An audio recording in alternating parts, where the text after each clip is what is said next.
பிரியமானவர்களே, ஆண்டவராகிய இயேசு கிறிஸ்துவின் நாமத்தினாலே உங்கள் யாவரையும் அன்போடு கூட நான் வாழ்த்துகிறேன். ஆண்டவர் கிருபையாய் நமக்கு கொடுத்த இந்த புதிய நாளுக்காக முதலாவது நாம் ஆண்டவருக்கு நன்றி சொல்லுவோம். விடுதலை முழங்கிடுவோமே, விக்கினம் யாவும் அகலும், இடுக்கண்கள் சூழ்ந்திடும் வேளை இரட்சகன் மீட்பருள்வாரே. நுகங்கள் முறிந்திடும், கட்டுகள் அருந்திடும், விடுதலை பெருவிழா காண்போம். நுகங்கள் முறிந்திடும், கட்டுகள் அருந்திடும், விடுதலை பெருவிழா காண்போம். ஆனந்த துதி ஒலி கேட்கும், ஆடல் பாடல் சத்தமும் தோணிக்கும், ஆகாய விண்மீனாய் அவர் ஜனம் பெருகும், ஆண்டவர் வாக்கு பலிக்கும். ஆகாய விண்மீனாய் அவர் ஜனம் பெருகும், ஆண்டவர் வாக்கு பலிக்கும். இந்த நாளுக்கு என்று ஆண்டவர் கொடுக்கிற ஒரு வார்த்தை 2 கொரிந்தியரின் புஸ்தகம் 3ஆம் அதிகாரம் 17வது வசனம். 2 கொரிந்தியர் 3:17. கர்த்தரே ஆவியானவர், கர்த்தருடைய ஆவி எங்கேயோ அங்கே விடுதலையும் உண்டு. இந்த காலை வேளையில ஆண்டவருடைய வார்த்தை சொல்லுகிறது, கர்த்தருடைய ஆவி எங்கேயோ அங்கே விடுதலையும் உண்டு. இந்த காலை வேளையில நாம் ஒவ்வொருவரும் விடுதலை பெற்று ஆண்டவருக்கு மகிமையாக வாழ வேண்டும், சாட்சியாய் வாழ வேண்டும் என்பதுதான் ஆண்டவருடைய விருப்பம். ஆகவே அதற்காகத்தான் ஆண்டவர் தம்முடைய ஆவியானவரை அனுப்பி கொடுத்தார். ஆகவே கர்த்தருடைய ஆவி எங்கேயோ அங்கே விடுதலையும் உண்டு. இங்கே ஆண்டவருடைய வார்த்தை சொல்லுகிறது, கர்த்தரே அந்த ஆவியானவர். ஆண்டவராகிய தேவன் தான் ஆவியானவர். வேதம் சொல்லுகிறது, தேவன் ஆவியா இருக்கிறார், அவரை தொழுது கொள்ளுகிறவர்கள் ஆவியோடும் உண்மையோடும் அவரை தொழுது கொள்ள வேண்டும் என்று. நமக்குள்ளே கர்த்தர் வாசம் பண்ணும் பொழுது நாம் விடுதலை பெற்றவர்களாக ஆண்டவருக்கு மகிமையாக எழும்பி பிரகாசிக்க முடியும். யோவான் எழுதின சுவிசேஷம் 6ஆம் அதிகாரம் 63ஆம் வசனம் இப்படியாய் சொல்லுகிறது, ஆவியை உயிர்ப்பிக்கிறது, மாம்சமானது ஒன்றுக்கும் உதவாது. நான் உங்களுக்கு சொல்லுகிற வசனங்கள் ஆவியாயும் ஜீவனாயும் இருக்கிறது என்று இந்த வார்த்தை சொல்லுகிறது. ஆண்டவருடைய வசனங்கள் ஆவியாயும் ஜீவனாயும் இருக்கிறது. அந்த ஆவிதான் நம்முடைய வாழ்க்கையில ஜீவனை கொண்டு வந்தது. ஆண்டவர் முதல் மனிதனை உண்டாக்கின பொழுது மண்ணிலே அவனை தன்னுடைய சாயலிலே அவர் உருவாக்கி அவனுடைய நாசியிலே அவருடைய சுவாசத்தை ஊதினார். அவன் ஜீவ ஆத்மாவானான் என்று வேதம் சொல்லுகிறது. ஆகவே ஆண்டவருடைய வசனங்கள் ஆவியாயிருக்கிறது. அந்த ஆவிதான் உயிர்ப்பிக்கிறது என்று வேதம் சொல்லுகிறது. ஒரு மனிதனுக்கு ஜீவனை கொடுக்கிறது தேவனுடைய ஆவி. யோவான் எழுதின சுவிசேஷம் 14ஆம் அதிகாரம் 16ஆம் வசனம் இப்படியாய் சொல்லுகிறது, நான் பிதாவை வேண்டிக் கொள்வேன், அப்பொழுது என்றென்றைக்கும் உங்களுடனே இருக்கும்படிக்கு சத்திய ஆவியாகிய வேறொரு தேற்றவாளனை அவர் உங்களுக்கு தந்தருளுவார் என்று ஆவியானவரை குறித்து இங்கே எழுதப்பட்டிருக்கிறது. நாம் ஆண்டவரை ஏற்றுக்கொள்ளும் பொழுது, பரிசுத்த ஆவியானவரை நாம் அழைக்கும் பொழுது, அவர் நம்முடைய வாழ்க்கையில என்றென்றைக்கும் நம்மோடு கூட ஜீவிக்கிறவராயிருக்கிறார். ஆகவே இந்த காலை வேளையில அவர் நம்மை தேற்றுகிற ஒரு தேற்றரவாளனாய் வெளிப்படுகிறார். அவர் நமக்கு ஆலோசனை கொடுக்கிற ஆலோசனை கர்த்தராய் வெளிப்படுகிறார். நமக்கு பலன் கொடுக்கிற பலத்தின் ஆவியானவராய் வெளிப்படுகிறார். ஆகவே இந்த காலை வேளையில பிதாவின் ஆவியானவரை நாம் பெற்றுக்கொள்ள வேண்டும். கர்த்தருடைய ஆவியானவர் நம்முடைய வாழ்க்கையில் இருக்கும் பொழுது நாம் விடுதலையை பெற்றுக்கொள்ளுகிறோம்.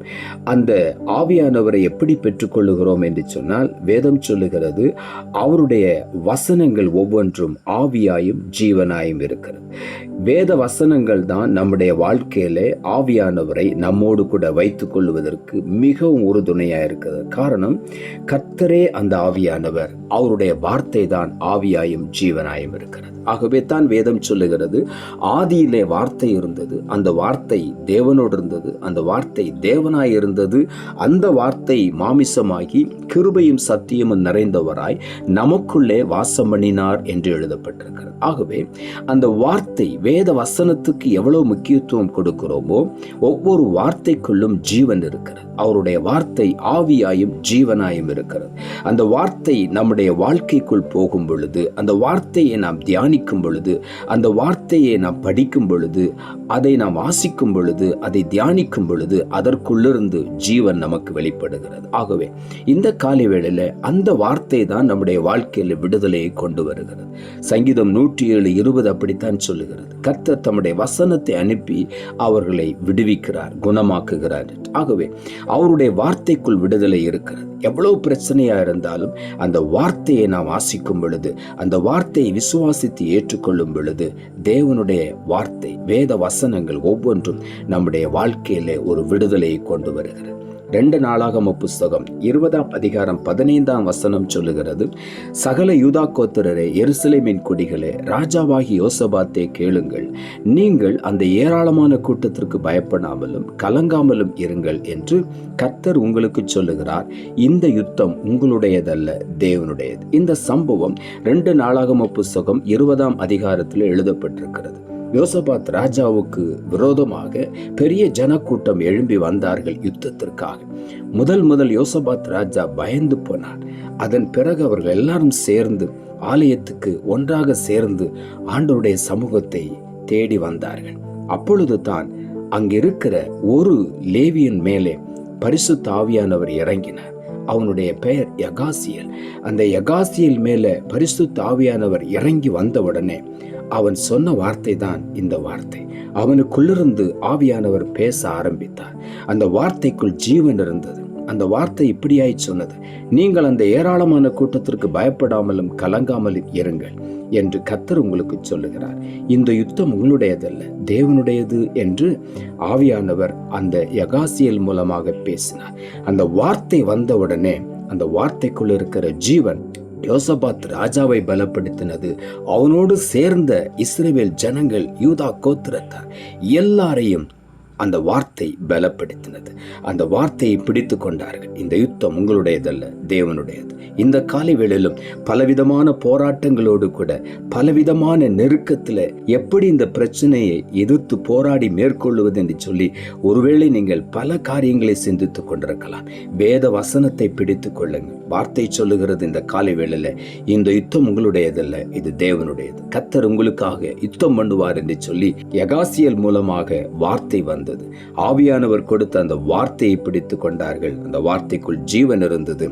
அவர்கள், யோசபாத் ராஜாவும் எல்லா ஜனங்களும் ஆலோசனை பண்ணி பாடகரை வரிசையாய் நிறுத்தினார்கள். அவர்கள் பாடி துதி செய்ய தொடங்கினவுடனே பெரிய பெரிய ஆயுதங்களை அணிந்து கொண்டு யுத்தத்திற்கு வந்த அத்தனை ஜனங்களும் ஒருவரை ஒருவர் வெட்டி அங்கேயே மடிந்து போனார்கள். எல்லாரும் பிரேதங்களாக விழுந்தார்கள் என்று வேதம் தெளிவாய் சொல்லுகிறது. ஒரே ஒரு வார்த்தை, யகாசியல் மூலமாக பரிசுத்த ஆவியானவர் சொன்ன ஒரே ஒரு வார்த்தை, நீங்கள் பயப்படாதிருங்கள், இந்த யுத்தம் உங்களுடையதல்ல, இந்த யுத்தம் கர்த்தருடையது, தேவனுடையது என்று சொன்ன அந்த வார்த்தை அவர்களை உயிர்ப்பித்தது. இந்த காலை வேளையில ஆண்டவருடைய வார்த்தை சொல்லுகிறது, கர்த்தருடைய ஆவி எங்கேயோ அங்கே விடுதலையும் உண்டு. அந்த ஆவிதான் ஆண்டவருடைய வார்த்தை. இந்த வார்த்தையை நாம் நம்பும் பொழுது, அந்த வார்த்தையை ஏற்றுக்கொள்ளும் பொழுது, அந்த வார்த்தைக்கு நாம் அப்படியே செவி கொடுக்கும் பொழுது, அந்த வார்த்தை நமக்காக யுத்தம் பண்ணும். நாம் எந்த மாம்சத்தோடும் இரத்தத்தோடும் யுத்தம் பண்ண நாம் முயற்சிக்கவே வேண்டாம். ஆவியானவர் நமக்குள்ள இருக்கும் பொழுது விடுதலை நம்மை தேடி வரும். வசனம் நமக்குள்ள இருக்கும் பொழுது எதுவும் நம்மை தோற்கடிக்க முடியாது. இந்த காலை வேளையில அந்த ஜெயத்தை நாம் ஒவ்வொருவருக்கும் ஆண்டவர் தருகிறார். நாம் ஜெபிப்போம். அன்புள்ள ஆண்டவரே, கிருபையா நீர் கொடுத்த இந்த புதிய நாளுக்காய் மறுபடியும் உமக்கு நன்றி செலுத்துகிறோம். ஆண்டவர் கொடுத்த ஜீவனுள்ள வார்த்தைக்காக நன்றி. கர்த்தரே ஆவியானவர், கர்த்தருடைய ஆவி எங்கேயோ அங்கே விடுதலையும் உண்டு என்ற வார்த்தையை கொடுத்து வசனத்தை கேட்டுக்கொண்டிருக்கிற ஒவ்வொருடைய வாழ்க்கையிலும் என்னென்ன போராட்டத்தோடு கூட, என்னென்ன பிரச்சனைகளோடு எதிர்த்து போராடி கொண்டிருக்கிறார்களோ, இந்த காலை வேளையில வசனத்தை பிடித்து கொள்ள நீர் உதவிச்சு. கர்த்தருடைய ஆவியானவர் எங்கே உண்டோ அங்கே விடுதலை உண்டு. இன்றைக்கு பரிசுத்த ஆவியானவர் வேத வசனங்கள் மூலமாக வல்லமையாய் யுத்தம் செய்து சத்துருவை மேற்கொண்டு ஜெயம் கொடுக்கிற தேவன் என்பதை இந்த காலை வேளையில ஒவ்வொருவரும் அறிந்து கொண்டு வேத வசனத்துக்கு முக்கியத்துவம் கொடுத்து வேத வசனத்தை இரவும் பகலும் இடைவிடாமல் தியானித்து அதை அப்படியே மனதிலே பதித்து வைத்து பெரிய வெற்றிகளை, ஜெயத்தை பெற்றுக்கொள்ள நீர் உதவி செய்யும். தாழ்த்துகிறோம். இரட்சகர் இயேசுவின் நாமத்தில் ஜெபிக்கிறோம் நல்ல பிதாவே, ஆமென்.